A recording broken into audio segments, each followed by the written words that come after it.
The conditions could literally not be worse for recording a video. I hear every noise outside from cars. The smoke alarm in the garage has not been changed. The walls are paper thin, so I can hear my brother watching Jaws. There is droning, there is beeping, there is whirring.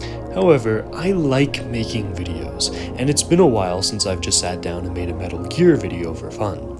So today, despite it all, we're going to be talking about what guns Big Boss should bring with him into Camp Omega.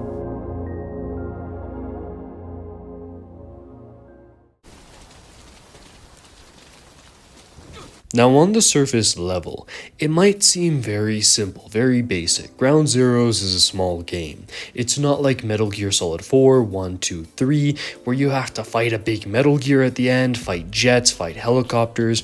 Ground Zeroes is a very straightforward and probably the closest thing we'll get to a realistic infiltration in the Metal Gear series.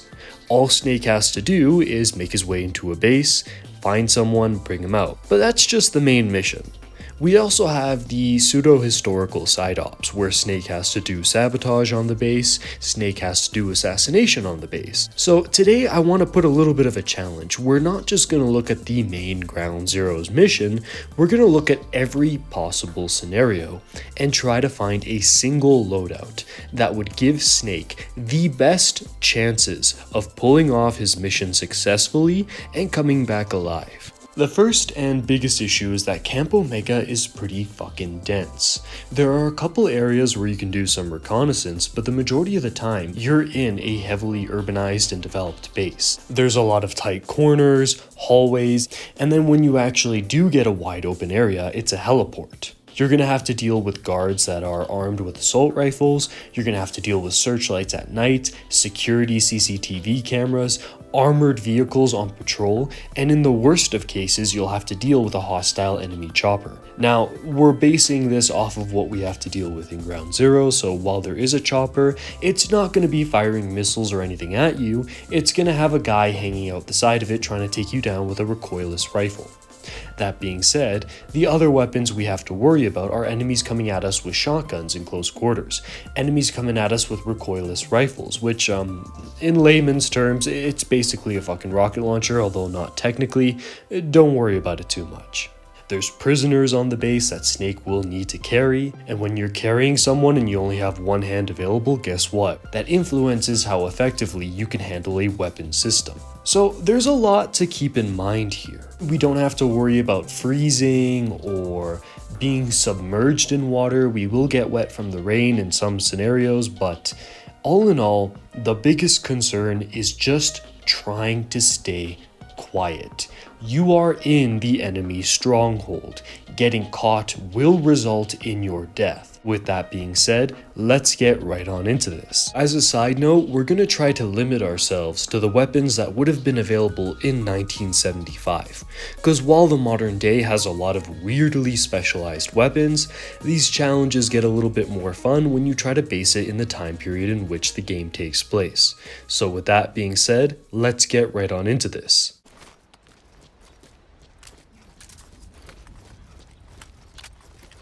Now, given that this is 1975 and we have access to the best of the best, lucky for us in 1974, the MP5SD was introduced. To this day, the MP5SD is one of the most effective suppressed weapons. It's like this and has this infamy because the suppressor that's integrally built into the gun can take supersonic ammunition, but will turn it subsonic as it comes out of the gun. So, in terms of being quiet, the MP5SD is one of the best weapons that Big Boss could take in with him. To give you an idea of how loud the MP5SD is, it's around 70 decibels. 70 decibels is comparable to a washing machine running on in the background. So if you were to use this in, say, a quiet, echoey room, like the interiors of Camp Omega's detention cells, the enemy will probably hear it. But if you're outdoors, in the rain, or if you're taking a shot at an enemy that's further across the heliport, you have a chance of remaining concealed with this weapon.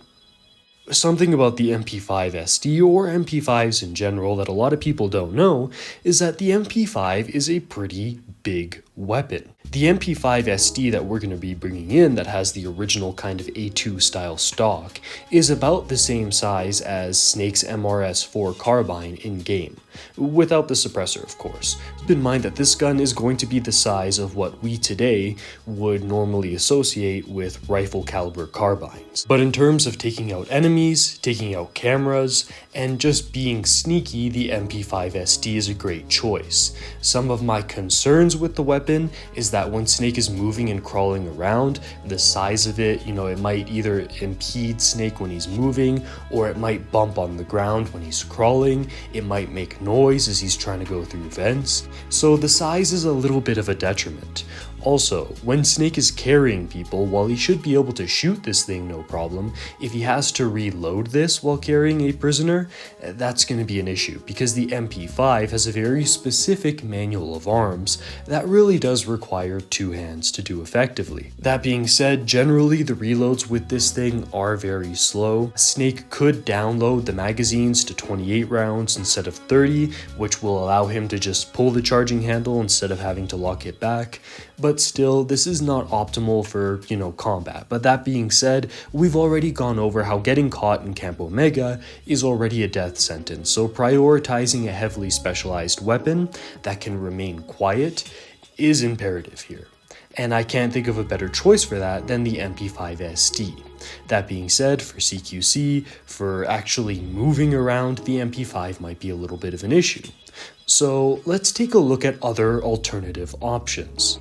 Another alternative choice might be the Mach 11. The Mach 11 was brought in around 1972 and is a more compact, easy to manage version of a Mach 10. The Mach 10 can be chambered in 9mm or 45, the Mach 11 is chambered in 380. Is this a lot weaker? Yes. Does it matter when you're emptying out a magazine into an unarmored opponent? No. The Mach 11 is compact. It can be reloaded and handled with a single hand, feasibly. The only issue is that it's nowhere near as quiet as the MP5 SD. Now the MP5 SD, like we just finished talking about, was 70 decibels. The Mach 11 suppressed is anywhere from 120 to 135 decibels. Anything over 100 decibels is damaging to the human ear. That is to say, you're gonna hear it. So while the Mach 11 would be a much better choice for CQC, carrying a prisoner, I don't know if I could have this be Snake's main arm. Even though Snake would be very well versed with the Mach 10 or Mach 11 platform, seeing as though Big Boss is very Vietnam era, and in the 60s, 70s, basically up until the 1980s where the MP5 just became the king of submachine guns, the US military had a lot of usage of the Ingram platform. What's the most important factor here is being able to remain quiet when you have to shoot, and in a base this dense, you are going to have to shoot at some point. Now, that being said, while the MP5 covers the basis of being quiet, we're gonna need a very reliable sidearm for Snake to use when he's carrying someone, when he's in a position too tight to actually use the MP5, or to just go with CQC, because if there's one thing we have to remember about Snake, it's that he's always going to go hands-on. So let's start talking about handguns now.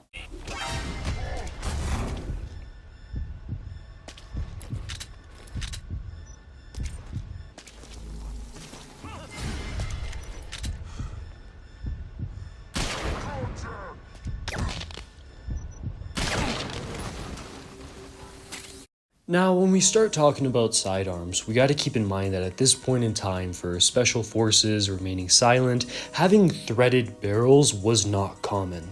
So while I might look at 1975 and be like, wow, at this point here, the Browning High Power is probably one of the best guns you can get. Almost double the capacity as something like the 1911, but then the issue comes in with the fact that the Browning High Power wasn't made with threaded barrels for suppressors until the 1980s, and this is the case for a lot of weapons. So in this specific scenario, I'm gonna have to concede and just say that the 1911 with a threaded barrel suppressed would probably be Big Boss's best choice of sidearm. We know this works with his brand of CQC, we know that he has experience on this, and we know that the 1911 is a reliable platform. That being said, 7 to 8 rounds is not really optimal, and even suppressed, this thing is still going to be reaching a lowest of 120 decibels. And again, the main purpose of the 1911 would be for those very panicked moments in which Snake needs to take a shot while he's carrying somebody on his back.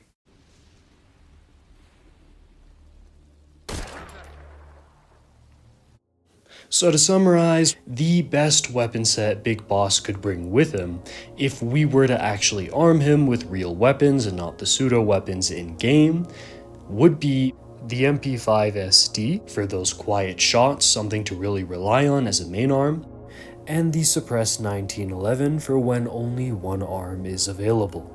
This being said, with these two weapons alone, Snake's chances of coming out alive would not be very high. But we gotta remember, Snake has air support, he can find explosives on the base to do sabotage and cause distractions, and, sneaking around is the main way to not die here.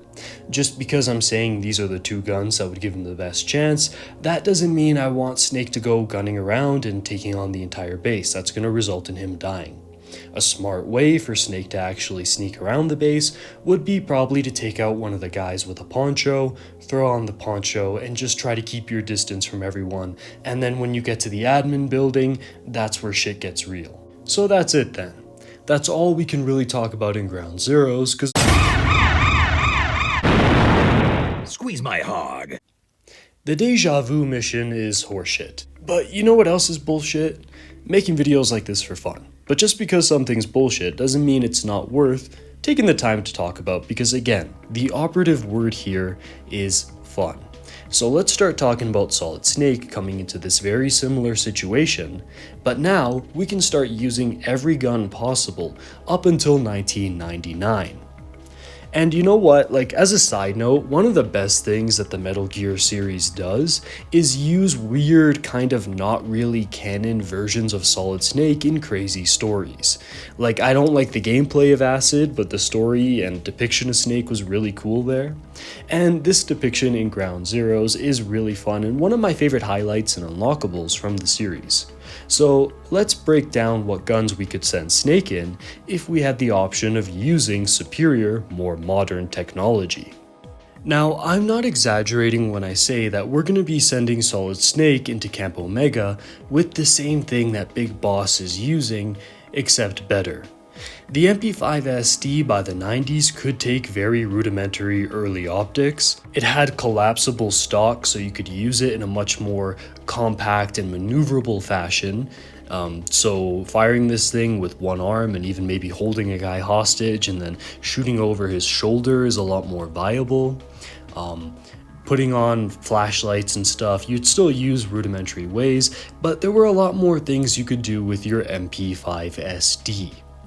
So, with that in mind, we're going to give Snake an MP5SD, we're going to give him a nice optic, we're going to give him a nice little flashlight on there, and we're going to give him a stock that could collapse. This will make it a lot easier for Snake to move around without making noise, as the overall weapon isn't as long as the MP5SD with the A2 stock we sent Big Boss with in. Then for his sidearm, we're not going to go with the 1911, we're going to go with the USP in 45.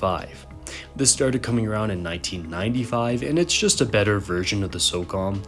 It's smaller, more compact, it's still a very large handgun, but it's a lot easier to handle than a SOCOM.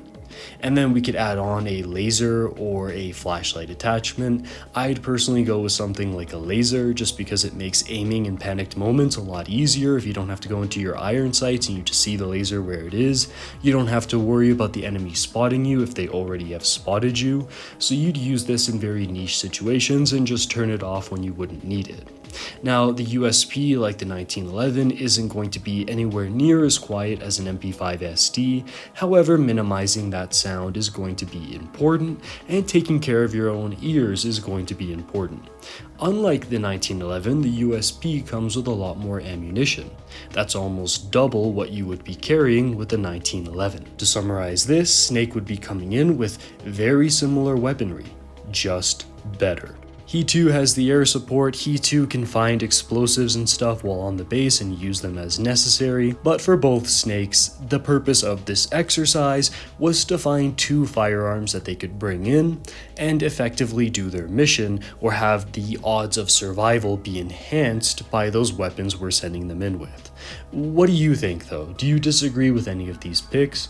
If you know of some weird obscured suppressed weapon from the 60s or 70s that would have been better for Big Boss, let me know down in the comments below. Anyways, this has been Pliskin Boy, and I'll see you guys in the next video.